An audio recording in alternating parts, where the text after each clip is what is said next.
축복합니다. 하나님의 평강이 예배드리는 모든 분들에게 가득하시길 바랍니다. 서로 돌아보시면서요.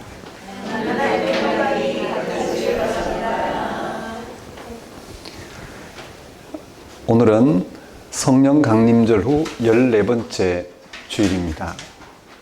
성경은 예수님을 믿으면 생명의 풍요로움을 누릴 수 있다고 전합니다. 우리는 예수님을 통하여 생명의 깊이를 경험합니다. 이 생명의 깊이에 대한 경험이 절대적으로 필요합니다. 생명의 깊이는 생명이 우리의 세상 경험과 그 범주에 한정된 게 아니라 하나님의 미래로 열려 있다는 뜻입니다. 따라서 생명의 깊이를 들여다보려면 하나님을 경험해야 합니다. 생명의 깊이는 바로 하나님 자신이기 때문입니다. 성경이 태초를 언급한 이유가 여기에 있습니다.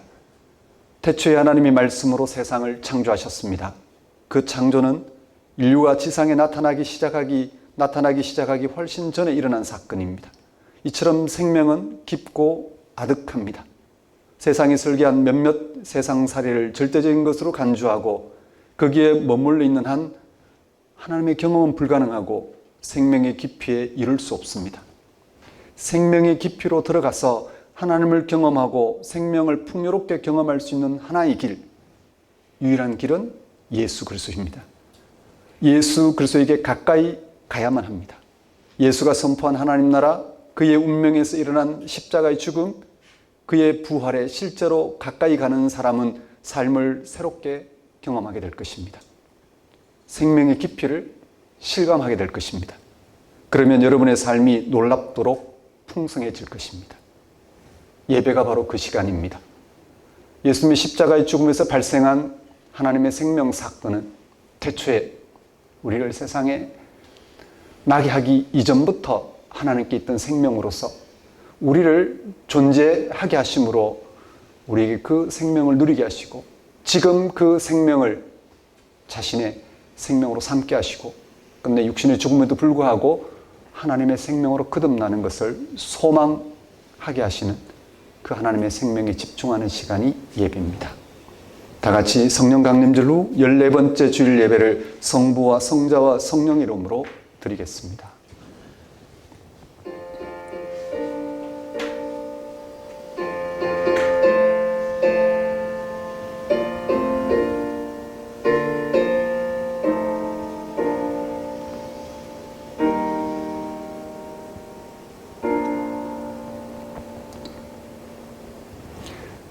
어리석은 자는 그의 마음에 이르기를 하나님이 없다 하는도다.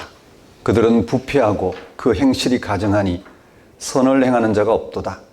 여호와께서 하늘에서 인생을 굽어 살피사 지각이 있어 하나님을 찾는 자가 있는가 보려 하신즉 다 치우쳐 함께 들어온 자가 되고 선을 행하는 자가 없으니 하나도 없도다.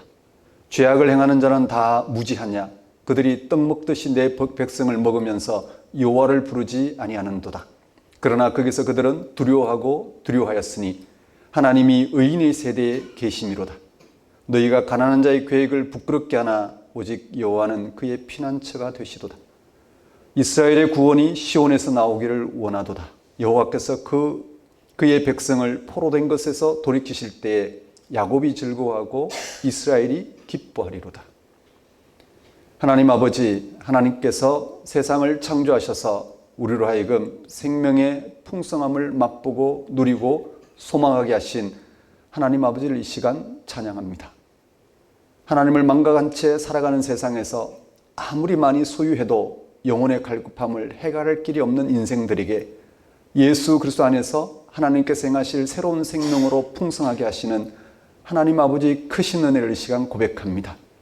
우리가 세상에서 아무리 소외되고 가난한 삶을 살더라도 영이신 하나님께서 예수 그리스도 안에서 함께 하셔서 다른 사람을 부러워할 필요도 없고 세상 일로 약올을 할 필요도 없는 생명 충만한 삶을 살아가게 하시는 하나님 아버지를 이 시간 경배합니다.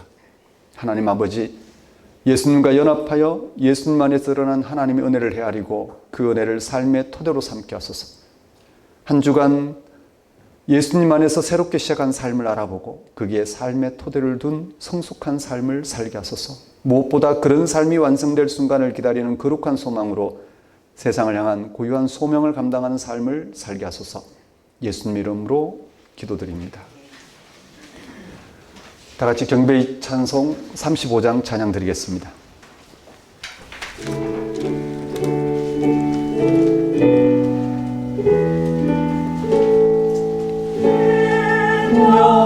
영화로우신 주 이곳에 오셔서 이 모인 자들로 주 백성 삼으사 그 중에 항상 계시고 그 중에 항상 계시고 그 영광 나타내소서. 이 백성 기도와 너의 물들이니 양내와 같으니 곧바르옵소서. 주 예수 크신 복음을 주 예수 크신 복음을 만백성 듣게 하소서. 또 우리 자손들 다 주를 이루고 저 성전 돌같이 기하게 하소서. 주 구원하신 능력을 주 구원하신 능력을 늙은 날까지 주소서. 주 믿는 만민 참 진리 지키며 예 성도를 같이 주 찬송하다가 저 천국 보좌 앞에서 저 천국 보좌 앞에서 늘 찬송하길 하소서.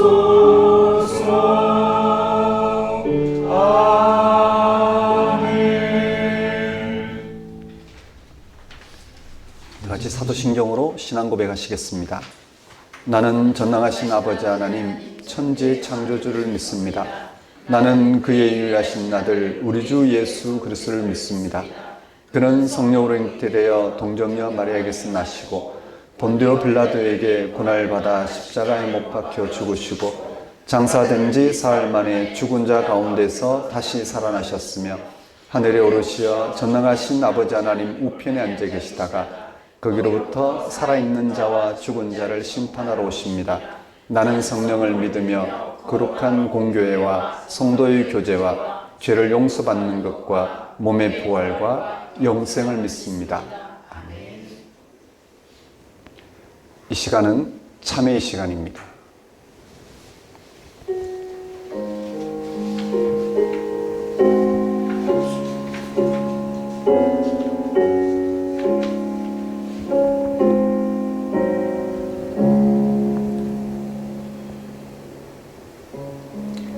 성경은 복음을 다음같이 전합니다.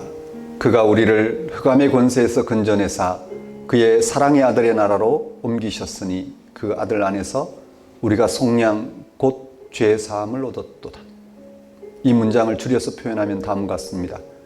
하나님이 우리를 흑암의 나라에서 아들의 나라로 옮기심으로써 우리의 죄가 용서받았습니다. 죄가 용서받았다는 말은 구원받았다는 또는 생명을 얻었다는 뜻입니다. 이를 더 줄이면 예수님을 통해서 죄를 용서받았다입니다. 이게 무슨 뜻인지 모르는 기독교인은 없지만 죄의 용서가 우리에게 실제로 느껴지지 않는다고 생각하는 기독교인들은 많습니다. 죄 사함이 어떤 것인지 성경에 나온 예수님의 비유는 이렇습니다. 누가복음 15장 말씀에는 탕자의 비유가 나옵니다. 정확하게 말하면 아버지의 비유라고 해야 맞습니다. 둘째 아들은 유산을 미리 챙겨서 아버지의 영향력이 없는 타국에 나가 돈을 허비했습니다. 그는 돼지 농장에 가서 돼지 먹이로 허기를 채웠습니다. 그의 삶은 흑암의 권세 아래 놓인 것입니다. 그는 아버지의 집에서 아들이 아니라 품꾼의 하나로 살겠다고 작정하고 집으로 돌아왔습니다. 아버지는 둘째 아들을 처근하게 여기면서 아들을 안아주었습니다. 아들은 자기가 잘못했다고 빌었습니다. 아버지는 둘째 아들의 책임을 묻지 않고 무조건 큰 잔치를 열었습니다. 죽었다고 생각한 아들이 돌아왔으니 모두 기뻐하자는 겁니다. 아버지는 이미 아들을 용서했고 아들은 이미 용서를 받았습니다. 양쪽에서 더 계산할 일은 없습니다. 일방적이고 조건 없는 용서입니다. 이런 일이 예수를 통해서 일어났기에 성경은 우리가 그의 사랑의 아들의 나라로 옮겼다고 말한 것입니다. 즉 죄사함의 나라입니다. 하나님에게 전폭적으로 받아들여진 삶입니다. 생명 충만의 삶입니다. 자유의 능력이고 평화의 능력에 사로잡히는 삶입니다. 하나님이 우리 죄를 용서하셨다는 말은 하나님이 우리의 생명을 책임지신다는 뜻입니다. 거꾸로 죄는 자신의 생명을 자기가 책임지려는 욕망에 떨어지는 것입니다. 어떤 사람들은 자신의 인생은 자신이 책임진다는 말을 자연스레 합니다. 남에게 민폐 끼치지 않고 살겠다는 의미라면 그럴 수도 있겠지만 근본적으로는 아예 말이 되지 않습니다. 이는 초등학생 아이가 부모에게 지금 당장 자기 인생을 자기가 책임지겠다고 말하는 형국과 비슷합니다. 그 아이가 부모의 도움 없이 생존하려면 거지 생활을 해야 할 것입니다. 어떤 점에 우리는 지금 자기 힘으로 인생을 사는 듯 보여도 사실은 거지처럼 삽니다. 여기저기에 계속 손을 벌리면서 삽니다. 늘 허기가 진 상태입니다. 늘 걱정거리를 머리에 이고 삽니다. 영혼이 궁핍합니다. 이게 무슨 말인지 아는 분들은 다 알 것입니다. 죄사함은 삶의 가장 궁극적인 실제에 속하는 사건입니다. 보십시오. 우리가 살아가는데 무엇이 가장 중요한지를 생각해 보십시오. 지구를 생각해 보십시오. 지구의 생명 조건은 우리가 만드는 게 아니라 하나님의 선물입니다. 지금 우리는 우주에서 가장 완벽하게 만들어진 생태 조건에서 삽니다. 하나님이 하나님의 방식으로 우리 생명을 책임진다는 사실을 받아들이는 것이 죄 용서입니다. 성경은 죄 사함이 그 아들 안에서, 그러니까 예수 그리스도 안에서 주어졌다고 말합니다. 이는 예수 그리스도를 통해서 우리가 하나님과 화해했기 때문입니다. 하나님과의 화해는 다른 말로 하나님이 우리를 의롭게 인정하신다는 뜻입니다. 하나님께서 우리를 의롭게 인정했으니 우리는 다른 사람들이나 다른 체제로부터 인정받을 필요가 없습니다. 우리가 뻔뻔하게 살아도 예수만 잘 믿으면 된다는 말이 아닙니다. 예수를 통해서 생명을 얻었으니 다른 사람이나 다른 체제를 통해서 인정받지 않아도 된다는 말씀입니다. 예수님을 통해서 생명을 얻은 사람에게 나타나는 특징이 하나는 다른 사람을 부러워하지 않고 세상의 일로 약올라 하지 않는다는 것입니다.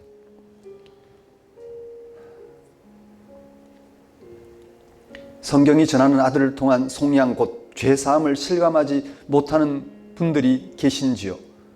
예수님의 십자가 부활을 문자로만 알았지 실제 삶의 능력으로 경험하지 못했기 때문입니다. 그런 분은 교회에 다니기는 하나 세상의 상식과 교양에 전적으로 의존해서 살아갈 것입니다.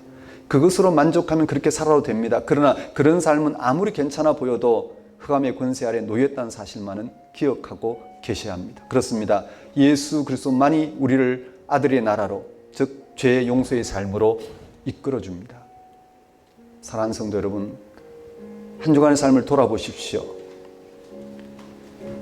여러분 무엇을 부러워하고 무엇을 약올라하며 사셨는지요? 중요한 건 예수 그리스도 안에서 하나님만이 할 수 있는 그 하나님의 생명이 우리에게 주어졌다는 사실입니다. 그 생명을 맛본 우리는 잠시 동안 부러워할 수 있고 약올라할 수 있으나 하나님의 생명의 풍성함을 다시 맛보고 세상을 자유롭게 또 넉넉하게 또 풍성하게 살아갈 수 있어야 합니다.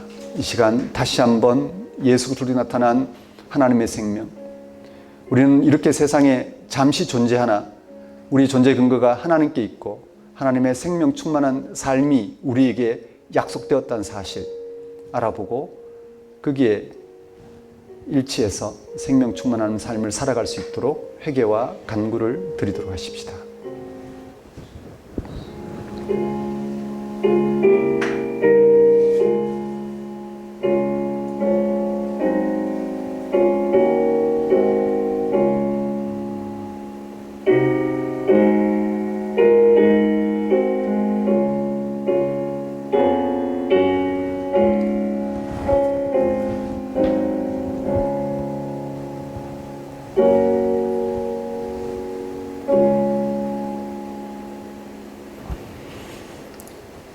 하나님 아버지, 하나님이 우리의 생명을 책임지신다는 사실을 십자가 달신 예수를 통해서 확인하고 받아들임으로써 죄 사함이 우리의 삶의 능력이 되는 삶을 살아갈 수 있도록 인도하여 주옵소서.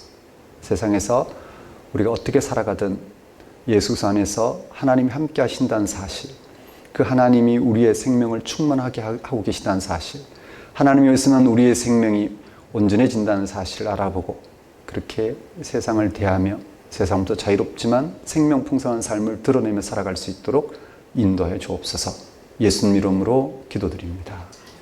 다 같이 영광송 4장 찬양 드리겠습니다.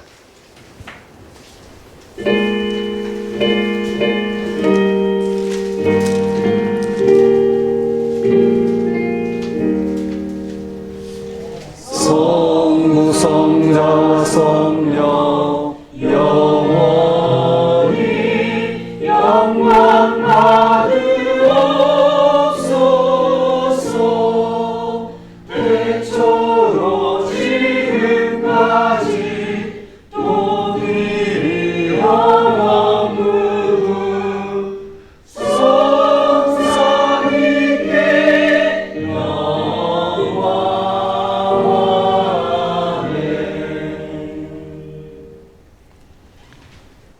이 시간은 봉헌 시간입니다. 봉헌 찬송 66장입니다. 66장 찬양 드리면서 준비한 예물 하나님께 봉헌하도록 하겠습니다.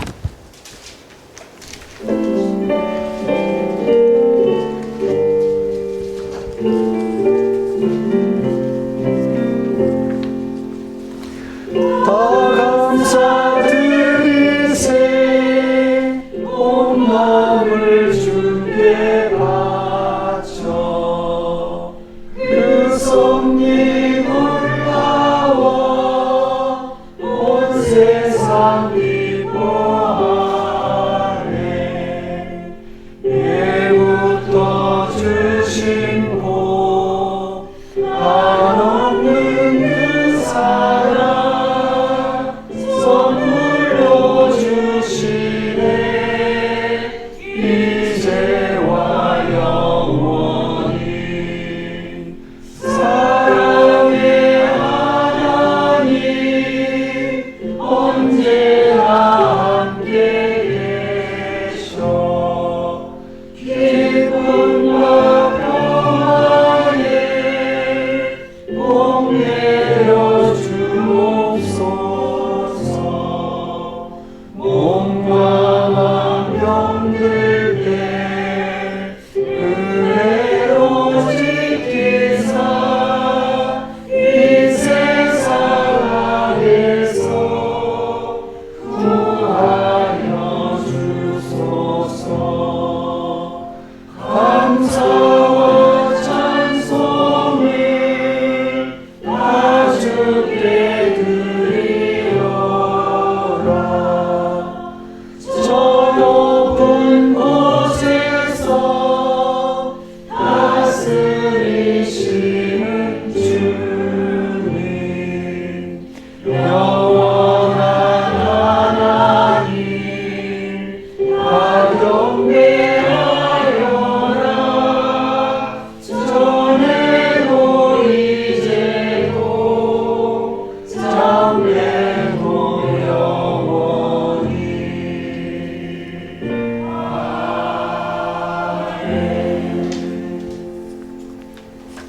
주님, 지난 한 주간 또 숨을 쉬게 하시고 먹을거리를 허락하셨으니 감사드립니다. 경우에 따라서 숨을 못 쉴 수도 있고 먹을거리를 삼키지 못할 수도 있었는데 그 모든 생명 활동이 가능했던 것은 오로지 하나님의 은총이었음을 고백합니다. 그러니 아무리 사소한 일이라 하더라도 감사의 기도를 드리지 않을 수 없습니다. 우리를 생기 있게 하셔서 한 주의 삶을 충만히 감당하게 하신 것에 감사드립니다. 똑같은 삶의 반복 가운데서도 삶의 기쁨을 놓치지 않게 하셨으니 감사드립니다.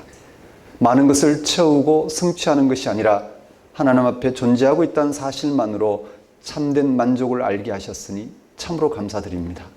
하나님 행하시는 일은 모두 선하고 인자하시다는 사실을 믿기에 우리에게 일어날 미래의 모든 일까지 미리 감사드립니다.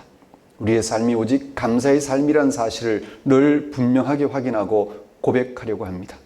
그것이 우리의 영혼을 건강하게 유지할 수 있게 하는 영적 숨길임을 알기 때문입니다.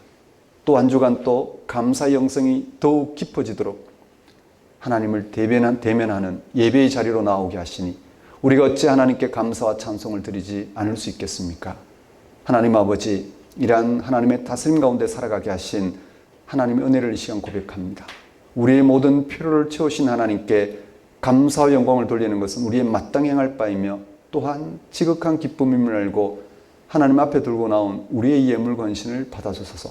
우리로 생명의 주 앞에, 그 신비 앞에, 그 약속과 미래 앞에 다만 순종하는 삶을 살게 하소서. 예수님의 이름으로 기도드립니다. 교회 소식을 전하겠습니다. 작은 교회 여러분 안녕하십니까? 현재 우리는 작은 교회로 살아가고 있습니다.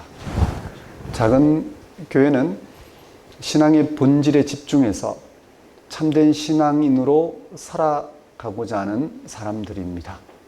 모든 신앙인이 그렇게 열망하지만 그러나 현실에서는 그런 열망대로 신앙의 본질에 집중하기는 쉽지 않습니다.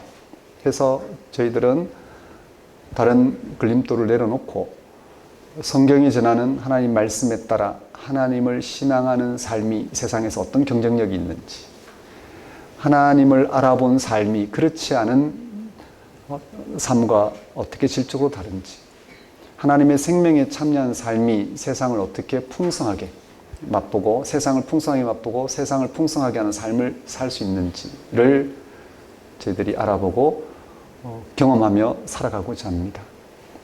실제 하나님이 함께하지 않으면 우리는 이렇게 존재할 수가 없고 살아갈 수가 없습니다. 하나님을 인정하든 안 하든 똑같습니다.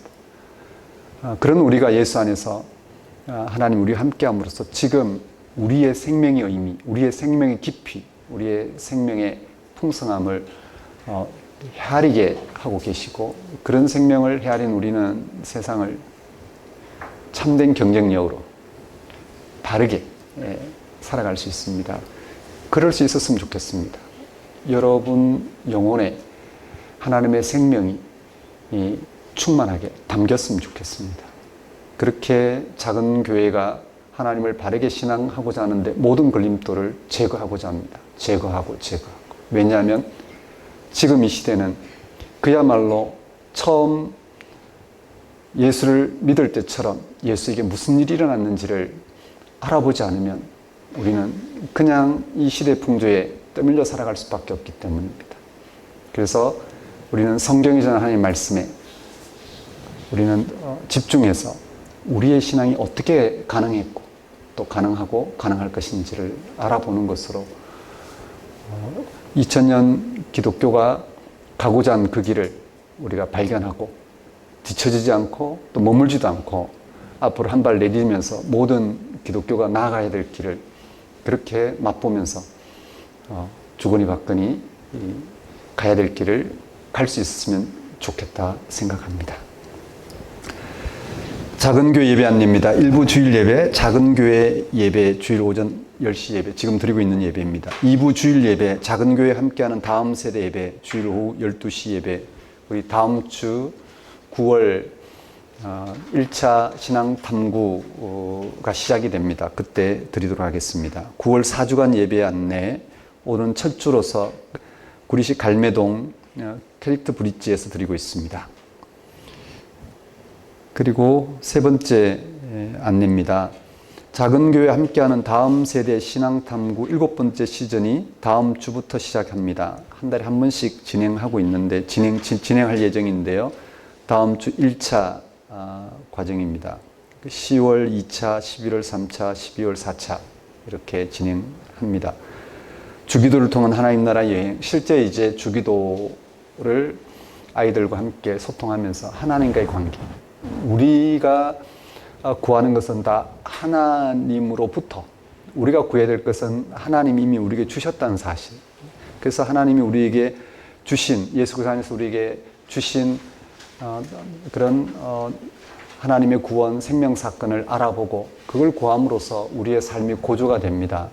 우리의 삶이 구원받은 삶으로 고조가 됩니다. 생명 충만한 삶으로 영적 고도가 높아집니다. 그랬을 때 우리는 세상살이로부터 자유로울 뿐만 아니라 어떤 방식이든 우리가 선택하고 해결해 나갈 수 있는 영적인 능력이 주어지리라 봅니다. 그런 주기도를 아이들과 함께 나누면서 아이들이 세상과의 관계 속에서 필요를 구하는 게 아니라 그건 너무 하나님과 관계 속에서 자신의 필요를 헤아리고 그런 필요가 하나님부터 채워짐으로써 세상의 필요가 그렇게 욕심껏 구할 필요가 없다는 것, 주어진 삶으로도 만족할 수 있다는 사실 앞에서 어떻게 세상을 선택하고 가야 될지를 스스로 헤아리고 나아갈 수 있도록 그렇게 소통해보는 시간을 가지려고 합니다. 8월 재정보고입니다. 수입 11조 감사헌금, 외부 헌금까지 포함해서 600여만 원입니다. 그리고 지출, 교회 운영 등등 사역자 4분 사례비 해서 550여만 원입니다. 잔액이 60여만 원입니다. 기도하겠습니다. 하나님 아버지, 작은 교회로 살아갈 수 있도록 늘 하나님 말씀에 집중하게 하옵시고 말씀하시는 하나님이 함께한 삶을 받아들이고 그 하나님의 경험으로 계속해서 하나님께 집중하는 삶을 살아갈 수 있도록 인도하여 주옵소서. 그 안에서 우리가 감당해야 될 몫을 서로 함께 인내하며 감당할 수 있도록 주님 넉넉한 마음을 허락하여 주옵시고 함께하는 그 기쁨을 허락하여 주옵소서. 예수님 이름으로 기도드립니다. 네, 오늘 우리에게 주신 하나님 말씀 보겠습니다.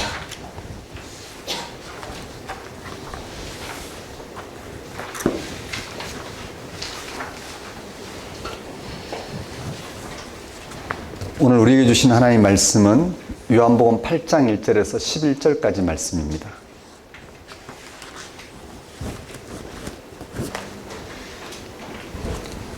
요한복음 8장 1절에서 11절까지 말씀 제가 받들어 봉독하겠습니다. 예수는 감난산으로 가시니라. 아침에 다시 성전으로 들어오시니 백성이 다 나오는지라 앉으사 그들을 가르치시더니 서기관들과 바리새인들이 음행 중에 잡힌 여자를 끌고 와서 가운데 세우고 예수께 말하되 선생이여 이 여자가 간음하다가 현장에서 잡혔나이다. 모세는 율법에 이러한 여자를 돌로 치라 명하였거니와 선생은 어떻게 말하겠나이까. 그들이 이렇게 말하면 고발할 조건을 얻고자 하여 예수를 시험함이라. 예수께서 몸을 굽히사 손가락으로 땅에 쓰시니 그들이 묻기를 마지 아니하는지라. 이에 일어나 이르시되 너희 중에 죄 없는 자가 먼저 돌로 치라 하시고 다시 몸을 굽혀 손가락으로 땅에 쓰시니 그들이 이 말씀을 듣고 양심의 가책을 느껴 어른으로 시작하여 젊은이까지 하나씩 나가고 오직 예수와 그 가운데 섰는 여자만 남았더라. 예수께서 일어나사 여자 외에 아무도 없는 것을 보시고 이르시되 여자여 너를 고발하던 그들이 어디 있느냐. 너를 정죄한 자가 없느냐. 대답하되 주여 없나이다. 예수께서 이르시되 나도 너를 정죄하지 아니하노니 가서 다시는 죄를 범하지 말라 하시니라. 하나님 아버지, 이 시간 선포되는 말씀을 통하여 예수 그리스도를 통해서 우리 함께 하시는 하나님, 그 하나님의 경험에 더욱 가까이 갈 수 있도록 그 하나님의 경험을 더욱 풍성하게 맛볼 수 있도록 인도하여 주옵소서. 예수님 이름으로 기도드립니다.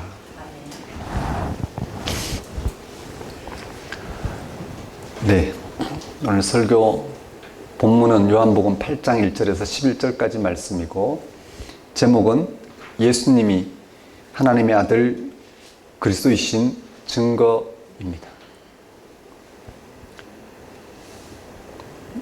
여러분은 예수님이 누구시라고 생각하십니까? 기독교인이라면 그 답을 다 잘 알고 있습니다. 그 답은 다음과 같습니다. 예수님은 하나님의 아들 그리스도이십니다. 이런 대답은 예수님이 바로 하나님의 일을 드러내러 오신 분이라는 사실에 근거한 것입니다. 하나님의 아들은 하나님과 동일한 권능을 가진 분이십니다. 하나님은 세상을 창조하신 분입니다. 예수님은 하나님과 동일한 창조의 권능으로 세상에 하나님의 일을 드러내러 오신 분이시죠. 그리스도는 구원자라는 뜻입니다. 예수님이 구원자이신 이유는 그가 드러내신 하나님의 일이 우리를 구원하기 때문입니다. 이러한 사실에 근거하면 우리가 예수님을 하나님의 아들 그리스도로 믿는 것은 예수님에게서 우리를 구원하시는 하나님의 일을 경험하기 때문입니다. 그런데 세상 사람들은 예수님을 하나님 아들 그리스도로 인정하지 않습니다. 한 종교의 창시자로 또는 성자로만 인정합니다. 그들은 왜 그럴까요? 그들에게 우리와 같은 믿음이 없기 때문이라고 생각할 수도 있습니다. 우리가 그렇게 생각하는 것이 가장 편합니다. 하지만 그렇게 생각하는 것으로 여기에 연관된 모든 문제가 해결될 수 없습니다. 왜냐하면 이 문제는 예수를 믿지 않는 사람들만이 아니라 믿는다고 생각한 우리에게도 여전히 남아있는 질문이기 때문입니다. 우리가 실제로 예수님을 하나님 아들 그리스도로 믿는가 하는 질문 말입니다. 어쩌면 우리는 명목으로만 그리스도인이지 실제로는 아닐 가능성도 큽니다. 우리는 예수님이 하나님 아들 그리스도라는 말이 무엇을 의미하는지도 모른 채 그저 들은 풍물로만 믿는다고 할 수 있습니다. 믿는 척하는 건 얼마든지 가능합니다. 경건 생활도 가능합니다. 어떤 동기만 주어진다면 자기 몸을 불사를 정도의 열정으로 교회 생활을 할 수도 있습니다. 사이비 이단에 빠진 사람들이 가정과 직장을 내팽개치는 데서 이를 확인할 수 있습니다. 여러분은 예수님이 하나님의 아들 그리스도라는 사실을 믿고 있습니까? 그래서 그가 드러내신 하나님의 일을 알아보고 계신지요? 그래서 그를 통하여 구원을 얻고자 하시는지, 그 구원은 어떤 것이고 구원 경험은 어떤 것인지요? 오늘 설교 본문은 예수님이 하나님 아들 그리스도가 되신 증거를 잘 보여주고 있습니다. 예수님 당시의 유대인들은 예수님이 과연 하나님 아들 그리스도, 즉 그들이 기다리고 있던 메시아인지 아닌지에 대한 궁금증이 컸습니다. 유대인들은 구약 성경에 근거해서 언젠가 메시아가 와서 세상을 구원할 것이라고 생각했습니다. 그 말은 곧 그들이 세상 질서에 만족하지 않았다는 뜻입니다. 그들이 처한 삶의 자리가 얼마나 혹독했는지를 보면 그들의 메시아 갈망을 이해할 수 있습니다. 유대인들은 주변의 강대국 제국에 의해서 꾸준히 수탈당했습니다. 유대인들은 사람의 힘으로 제국의 악한 질서를 해체할 수 없다고 생각하고 메시아를 고대했습니다. 당장 내일이라도 메시아가 오리라는 기다림과 믿음으로 살고 있던 그들에게 예수님은 논란이 되었습니다. 예수님은 하나님의 일을 드러내는 놀라운 일을 행하셨습니다. 하나님의 일은 세상을 구원하는 일입니다. 예수님은 가나의 혼인잔치에서 물을 포도주로 바꾸는 이적, 성전 정화, 니고데모와의 대화, 오병이어 사건 등을 통해 하나님이 일을 하시는 하나님의 아들 그리스도이심을 나타내셨습니다. 당신이 지금 하나님 일을 하고 계시다는 사실을 사람들로 하여금 알아보게 할 뿐만 아니라 하나님의 일이 어떤 차원인지를 보여주셨습니다. 이런 것들은 메시아의 특징처럼 보입니다. 그러나 예수님은 경건한 유대인들을 인정하거나 유대인들을 더 특별 대접하거나 그들이 원하는 것을 행하지는 않았습니다. 대신에 예수님은 자기를 믿는 자는 구원을 받을 것이라고 선포했습니다. 자기를 믿으라고, 거기에서 하나님 일을 경험할 것이라고 선포했습니다. 유대인들은 예수님과 그의 사역을 부정하기 시작했습니다. 그리고 그가 하나님의 아들 그리스도이신 증거를 요구했습니다. 그들이 원하고 바라는 방식으로 요구했습니다.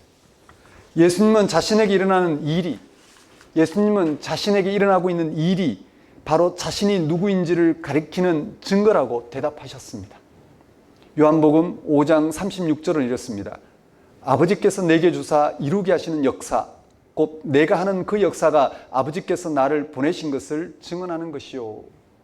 이런 표현은 요한복음에 자주 나옵니다. 오늘 본문 앞뒤로 계속해서 반복해서 나옵니다. 그 중에 뒷부분에 나오는 요한복음 10장 25절 말씀을 제가 읽겠습니다. 내가 너희에게 말하였을 때 믿지 아니하는도다. 내가 내 아버지 이름으로 행하는 일들이 나를 증거하는 것이거늘. 예수님의 관심은 자신이 하나님의 아들 그리스도로 인정받는가가 아니었습니다. 예수님의 관심은 오직 한 가지였습니다. 하나님의 일입니다. 예수님은 하나님의 일을 가르치고 행하셨습니다. 인정받기 위해서 사람들의 관심대로 움직이지 않았습니다. 예수님의 가르침과 행위는 바로 하나님만이 하실 수 있는 일을 드러내는 것이었습니다. 예수께서 하시는 일이 그가 하나님의 일을 하러 오신 그리스도라는 사실에 대한 증거였습니다. 그래서 예수님은 유대인들에게 예수님 자신이 행하신 일들을 보라고, 예수님이 행하시는 일들을 통해서 그것이 하나님의 일인지 아닌지를 헤아려 보라고 말씀하셨습니다. 그 일들이 구체적으로 어떤 것일까요? 하나님의 일, 하나님만이 하실 수 있는 일은 무엇일까요? 그게 어떤 것일까요? 오늘 설교 본문은 하나님만이 하실 수 있는 일을 드러내신 예수님의 고유한 사역을 소개하고 있습니다. 가늠한 여인을 용서하신 사건입니다. 이 사건은 바로 앞에 나오는 7장 1절에서 53절과 바로 뒤에 나오는 8장 12절에서 59절의 내용과 연결되어 있습니다. 이 내용들은 예수께서 초막절에 예루살렘에 올라가셔서 하나님의 일을 가르치고 선포한 내용들입니다. 유대인들은 예수님의 가르침을 놀랍게 여기면서도 받아들이지 않았습니다. 오히려 그들은 예수를 귀신 들렸다거나 무리를 미혹한다거나 하면서 죽이려고 했습니다. 하지만 예수님은 사람들이 하나님의 일에 관심이 있다면 자신의 가르침과 행위가 하나님의 일이라는 사실을 알게 될 것이라고 말씀하셨습니다. 오늘 본문 앞에 나오는 요한복음 7장 37절 38절에서 예수님은 다음과 같이 말씀하셨습니다. 누구든지 목마르거든 내게로 와서 마시라. 나를 믿는 자는 성경의 이름과 같이 그 배에서 생수의 강이 흘러나오리라. 또 예수님은 요한복음 8장 12절, 오늘 본문 바로 다음 절에 나오는 8장 10절에서 또 다음과 같이 말씀하셨습니다. 나는 세상의 빛이니 나를 따르는 자는 어둠에 다니지 아니하고 생명의 빛을 얻으리라. 하나님의 일에 실제 관심이 있는 사람들은 예수님 자신을 통해 그 일을 알아보게 될 것이라는 말씀입니다. 빛처럼 알아보게 될 것이라는 말씀입니다. 왜 이런 일이 벌어지는 걸까요? 예수님은 하나님 일을 드러내고 계신데 하나님 일을 기다리던 유대인들은 왜 그것을 거부하고 그들이 바라는 것을 구하면서 그들이 원하는 방식으로 예수님이 가르치고 행하실 것을 요구했을까? 그 이유는 예수님에게 있는 것이 아닙니다. 유대인들에게 있었습니다. 예수님은 율법과 관련 없이 전혀 다른 방식으로 하나님 일을 드러내신 게 아닙니다. 예수님은 원래 율법이 가리키는 하나님 일을 실제로 드러내신 것입니다. 문제는 유대인들에게 있었습니다. 그들은 율법이 가리키는 하나님 일에 관심을 두는 대신에 율법 규범을 지키는 것에만 몰두하였습니다. 그 결과 그들은 하나님 일에 실제로 관심이 없었습니다. 그래서 예수님이 하나님 일을 드러내시는데도 불구하고 그가 율법 규범을 지키는지 아닌지에만 몰두했습니다. 가령 안식일에 예수님이 38년 병자를 고치셨을 때 유대인들은 그를 고치신 예수님에게 관심을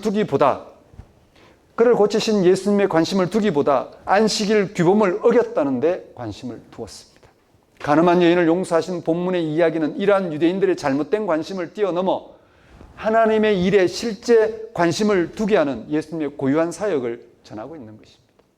하나님 일은 하나님만이 하실 수 있는 일입니다. 다른 그 무엇으로 대신할 수 없는 하나님만이 하실 수 있는데 그게 무엇인지를 우리가 알고 구하고자 했을 때 우리는 그 하나님 일을 알아보고 받아들이게 됩니다.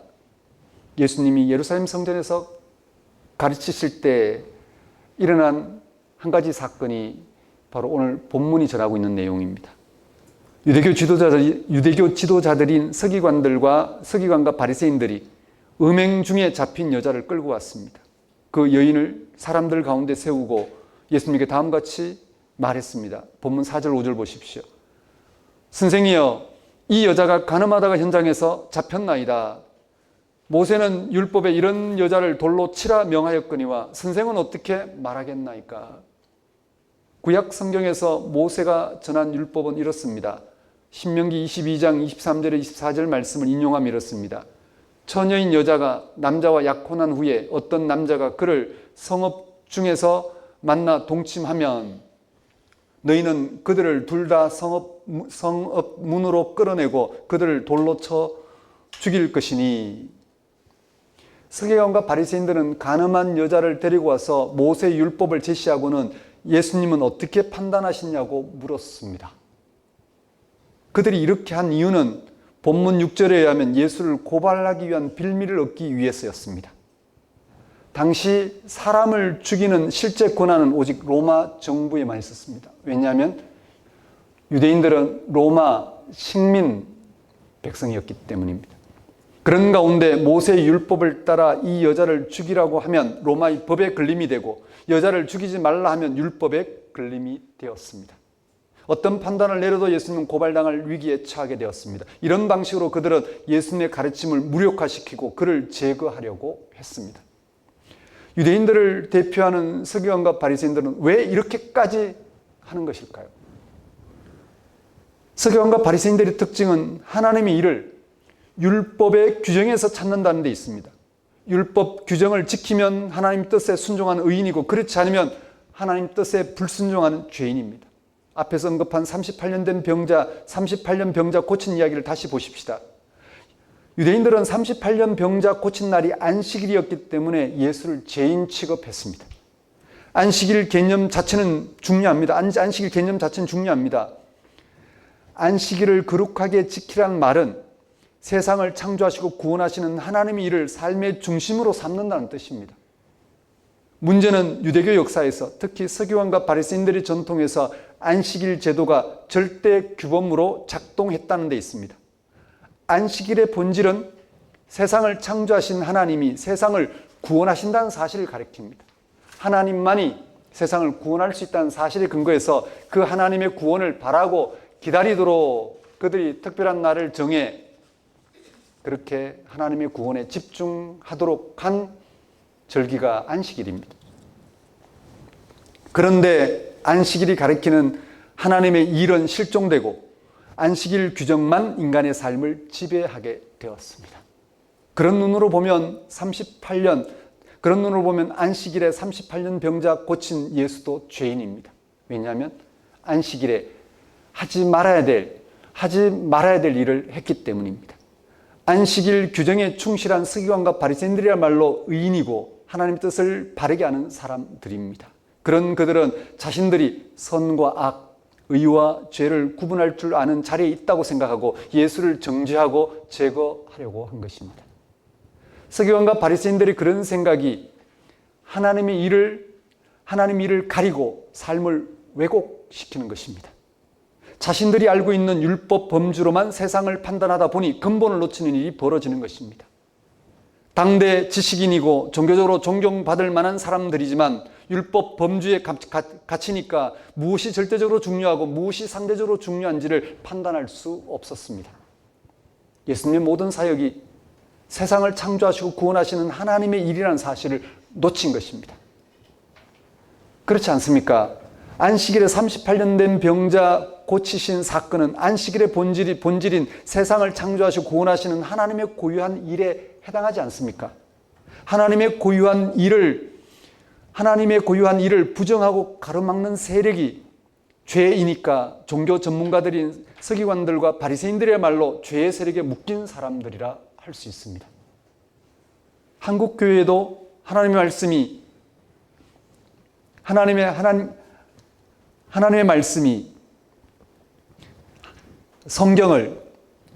말씀인 성경을 서기관과 바리새인들처럼 대하는 이들이 아주 많습니다. 한국 교회 안에서 자신들이 선과 악을 구분할 줄 아는 자리에 올라선 것처럼 독단적이고 고집스럽게 행동하는 신앙인들이 많습니다. 정치 이념을 공공연하게 하나님 뜻으로 주장합니다. 종교 이념에 사로잡힌 채 자신들의 판단이 하나님 뜻이라고 주장하면서 상대방을 배척하는 이들은 분명 죄의 세력에 사로잡힌 자들입니다. 하나님만이 할 수 있는 일들을 인간이 판단하고 내세워 남을 정죄하는 방식은 죄의 세력에 붙들린 이들의 행동에 불과합니다. 서기관과 바리새인들의 시험에 대한 예수님의 반응은 어땠을까? 두 가지 반응을 보이셨습니다. 하나는 비유적 행동이고 다른 하나는 말씀이었습니다. 먼저 예수님의 비유적 행동은 손가락으로 땅에 글을 쓰신 것입니다. 두 번 반복적으로 언급되고 있습니다. 6절 후반절에서 예수께서 몸을 굽히사 손가락으로 땅에 쓰시니, 8절에서 다시 몸을 굽혀 손가락으로 땅에 쓰시니. 예수님은 왜 이와 같은 행동을 하셨을까요? 또 땅에 무엇을 쓰셨을까? 이 부분에 대한 다양한 해석이 있습니다. 어떤 학자는 예수님이 출애굽기 23장 1절이 전하는 너는 거짓된 풍설을 퍼뜨리지 말며 악인과 연합하여 위정하는 증인이 되지 말며를 쓰셨다고 합니다. 또 다른 학자는 예레미야 17장 13절에 따른 행동이었다고 합니다. 이스라엘의 소망이신 여호와여, 무릇 주를 버리는 자는 다 수치를 당할 것이라. 무릇 여호와를 떠나는 자는 흙에 기록이 되오리니 이는 생수의 근원이신 여호와를 버림이니라. 또 어떤 신학자, 즉 예레미야스 같은 신학자는 예수님은 먼저 쓰고 나서 그 문장을 읽는, 기록한 것을 낭독하는 로마의 관습에 따른 것이라 해석합니다. 그래서 땅에 쓴 글은 예수님이 말씀하신 내용과 동일하다고 합니다. 어쨌든지 예수님이 땅에 쓴 글은 우리가 알 수가 없습니다. 이미 지워졌습니다. 사실 예수님이 땅에다가 뭐라고 쓰셨든지 그런 행동과 글은 예수님이 하신 말씀에 귀결된다고 할 수 있습니다. 예수님의 두 번째 반응은 다음과 같습니다. 7절입니다. 예수님의 행동이 귀결되는 7절 말씀입니다. 너희 중에 죄 없는 자가 먼저 돌로 치라. 예수님의 이러한 반응은 그가 하나님의 일을 드러내러 오신 분이라는 사실을 드러내는 표적에 해당되는 것입니다. 하나님만이 하실 수 있는 일을 예수님이 드러내러 오신 분이라는 사실을 나타내는 표적에 해당되는 말씀입니다. 예수님의 모든 관심사는 하나님의 일입니다. 앞에서 하나님의 일은 세상을 창조하시고 구원하시는 일이라고 했습니다. 그 구체적인 일이 죄를 용서하는 일입니다. 하나님은 세상의 죄를 용서하시고 세상의 생명을 얻게 하십니다. 이는 율법 규범을 지키거나 종교적인 모범으로는 불가능합니다. 하나님만이 하실 수 있는 일입니다. 세상을 정죄하는 것이 아니라 구원하는 것이 예수님이 드러내신 하나님의 일입니다. 요한복음 3장 17절은 하나님이 그 아들을 세상에 보내신 것은 세상을 심판하려 하심이 아니요 그로 말미암아 세상이 구원을 받게 하려 하심이라. 이러한 하나님의 일을 드러내러 오신 예수님에게는 가늠한 여인을 율법으로 정죄하는 것에 관심이 없었습니다. 또 그런 여인을 데려와 예수님을 제거하려는 서기관과 바리새인들의 불의함을 탓하는 데에도 관심이 없었습니다. 예수님의 모든 관심은 죄를 용서하시는 하나님의 일을 드러내어 모든 사람이 자신의 죄를 알아보고 죄의 용서를 구하도록 하는 데 있었습니다.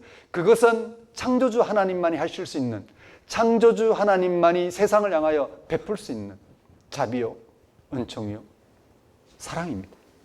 예수님은 지금 그 일을 드러내고 있는 중입니다. 세상의 죄를 용서하시는 하나님의 일을 드러내신 예수님 앞에서 사람들의 반응은 어땠을까? 상징적이죠. 9절 말씀입니다. 그들이 이 말씀을 듣고 양심의 가책을 느껴 어른으로 시작하여 젊은이까지 하나씩 나가고 오직 예수와 그 가운데 섰는 여자만 남았더라. 예수가 하나님 일을 드러내러 오신 바로 하나님 아들 그리스도라는 사실에 대한 표적을 지금 이 본문에서 전하고 있는 중입니다. 여기서 보인 사람들의 반응이 바로 예수님이 하나님의 일을 드러내러 오신 분이라는 증거입니다. 또 그가 드러내신 일이 하나님의 일이라는 증거입니다. 하나님의 일은 사람들로 하여금 자신이 죄인임을 깨닫게 합니다. 내가 하나님의 말씀을 잘 지켰으니 내가 의인이다. 이것은 하나님 뜻이고 저것은 아니다 라는 그런 세상 일을 판단하는, 하나님이 하실 만한 일을 판단하는 자리에서 자신이 자신의 판단을 옹호하는 게 아니라 우리가 하나님 앞에 죄인이라는 사실을 깨닫는 것입니다. 여기에 참석한 사람들, 참여한 사람들 보십시오. 이들은 모두 바리새인과 서기관, 이들은 모두 서기관과 바리새인들이 주도하는 율법사회에서 율법 규범에 비추어서 자기를 보고, 율법 규범에 비추어 자기를 보고 남을 보면서 살아갑니다. 율법 규범을 어긴 사람을 죄인으로 정죄하고 죽어 마땅하다고 생각합니다. 저 사람들이 없어졌으면 좋겠다고 생각합니다. 그런 방식으로 하나님의 일을 생각하고 자신의 양심도 거기에 맞추어 판단했습니다. 하나님과 관계 안에서 모두가 죄 용서를 통하여 하나님과 연결될 수 있다는 것을 망각한 것입니다. 대신에 자신의 눈을 남에게 돌려서 율법에 어긋나면 정죄하고 죽이려고 하는 것으로 자기가 의인이라는 것을 내세웠습니다. 누군가를 정죄하고 그를 죽이는 것으로 얻어지는 것으로 자랑했습니다. 그런 식으로 세상이 깨끗해질 거라고 생각했습니다. 그런 그들은 가늠하던 여인을 현장에서 잡아냈습니다. 그들은 그런 여인을 돌로 쳐 죽이라는 율법 규범을 권리로 삼고 기세당당하게 그녀를 정죄하고 죽이라고 소리치기 위해 그 여인을 예수에게 데려와서 모세의 율법은 이런 여자들을 돌로 치라고 했는데 당신은 어떻게 하는 것이 옳다고 생각하느냐고 물은 것입니다. 그렇게 하는 그들의 행동에도 율법의 규범을 따르지 않고 자기들의 유리한 방식으로 적용해서 하고 있는 행동인데도 불구하고 말입니다. 주동자들은 율법 사회를 주동하고 있는 서기관들과 바리새인들이었습니다. 그리고 몰려온 사람들은 그들이 주도한 사회에서 살아가는 사람들입니다. 그들의 시각대로 사람들을 대하고 바라보고 판단하고 그것이 하나님의 일이라고 생각한 사람들입니다. 그들도 당연히 율법 규범을 따라 남을 정죄하고 죽이는 것이 자신이 의롭게 되는 길이라고 생각하는 사람들이었습니다.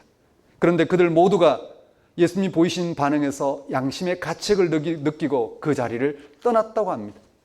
그렇습니다. 하나님의 일은 우리 모두가 죄인임을 깨닫게 하는 것입니다. 남을 정죄하는 것으로 자신을 의롭게 여기는 것에서 벗어나 하나님 앞에서 죄인임을 깨닫고 의롭게 되는 것이 하나님의 일인 것입니다. 예수님은 이러한 하나님의 일을 위하여 세상에 오신 것입니다. 우리 기독교인은 이걸 분명히 알아야 됩니다. 거기에 근거해서 예수님이 하시고자 하신 일이 어떤 것인지를 알아보고자 했을 때 우리는 그 하나님의 일이 빛처럼 드러나기 시작합니다. 우리가 왜 죄인인지, 하나님이 죄인인 우리를 어떻게 사랑하시는지가 보이기 시작할 것입니다. 예수님 앞에서 양심의 가책을 느낀 사람들은 다 떠나고 여자만 남았습니다. 예수님은 이 여인에게 너를 고발하던 자들이 어디 있느냐? 너를 정죄한 자가 어디 있느냐고 물으시면서 결정적인 말씀을 하십니다. 11절 후반절입니다. 나도 너를 정죄하지 아니하노니 가서 다시는 죄를 범하지 말라. 예수님은 이 여인의 죄를 용서하신 것입니다. 하나님만이 하실 수 있는 죄의 용서를 베푸신 것입니다. 어떤 조건이 없습니다. 죄는 하나님과 단절된 것을 말합니다. 죄 용서는 하나님과 연결되어 죽음이 극복되는 생명을 얻는 것입니다. 이런 일은 오직 하나님만이 하실 수 있는 일입니다. 예수님은 이 일을 위하여 세상에 오셨습니다. 예수님은 하나님만이 하실 수 있는 고유한 일을 드러내러 세상에 오신 하나님의 아들 그리스도이십니다. 우리가 그에게서 하나님만이 하실 수 있는 고유한 일을 알아보고자 할 때 우리는 그가 하나님의 아들 그리스도이심을 믿게 됩니다. 왜냐하면 그에게서 우리 죄를 용서하시고 죄로 인한 죽음에서 건지시는 하나님의 생명을 경험하기 때문입니다. 사랑하는 성도 여러분, 여러분은 예수님이 하나님의 아들 그리스도이심을 믿으십니까? 그가 하나님의 일을 드러내러 오신 분이심을 믿습니까? 그렇다면 정말 다행입니다.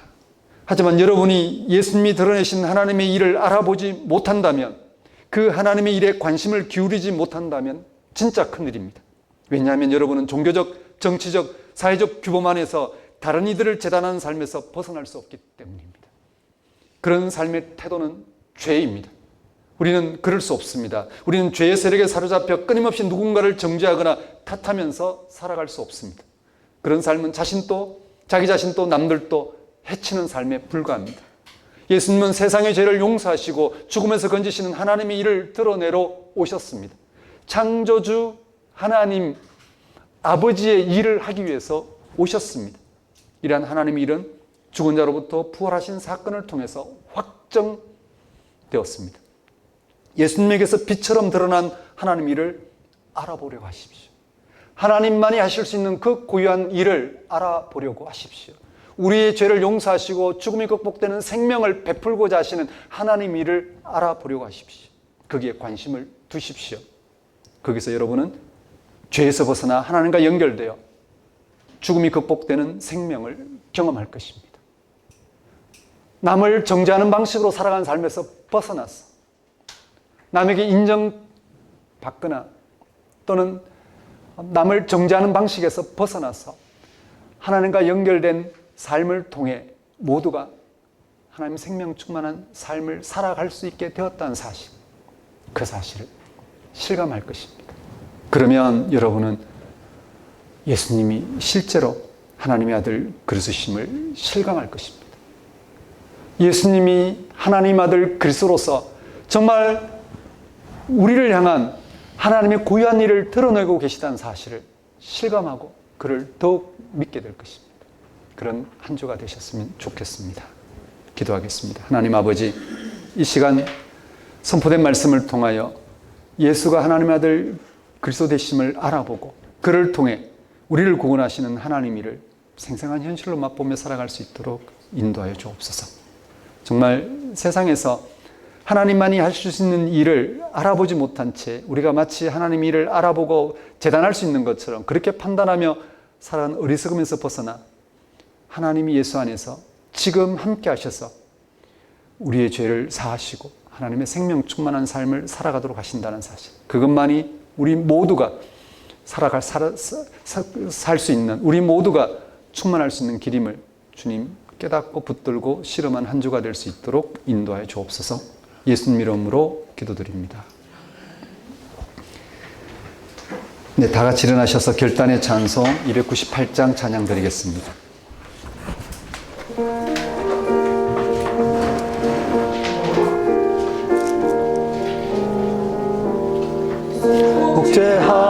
복제하신 구세주를 내가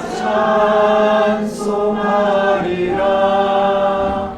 내게 자유 주시려고 주가 고난 당했네. 그 신사랑 찬양하리. 나의 죄 사하려고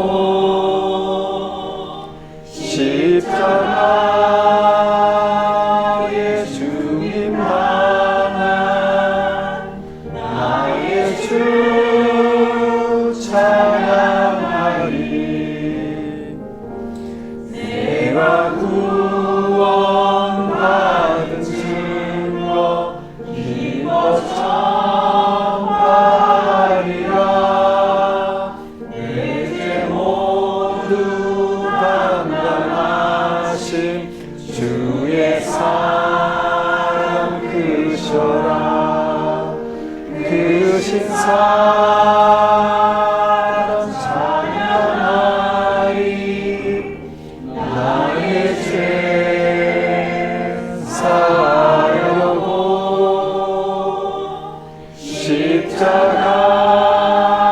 십자가의 주님 만난 나의 주 찬양하리.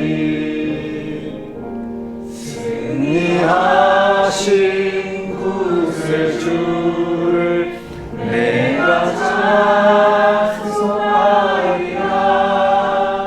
죄와 죽음 지옥 권세 주가 모두 이겼네. 크신 사랑 찬양하리. 나의 죄 사하려고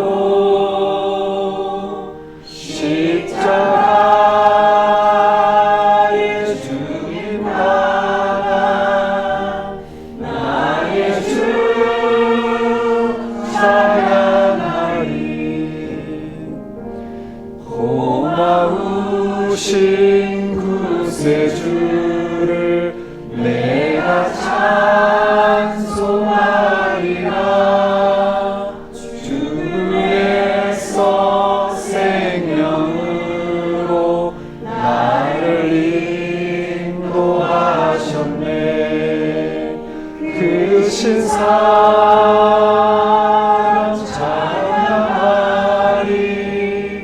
나의 죄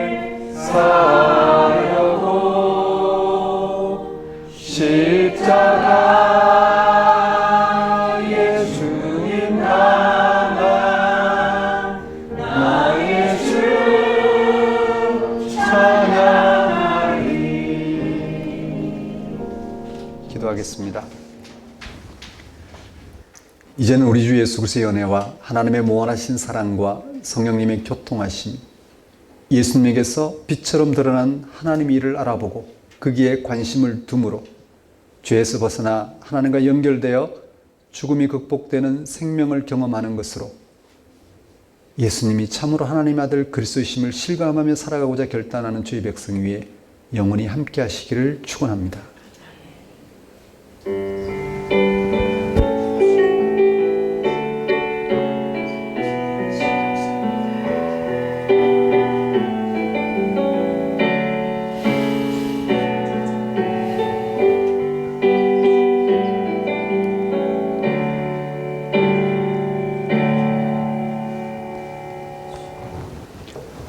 예배를 마치겠습니다.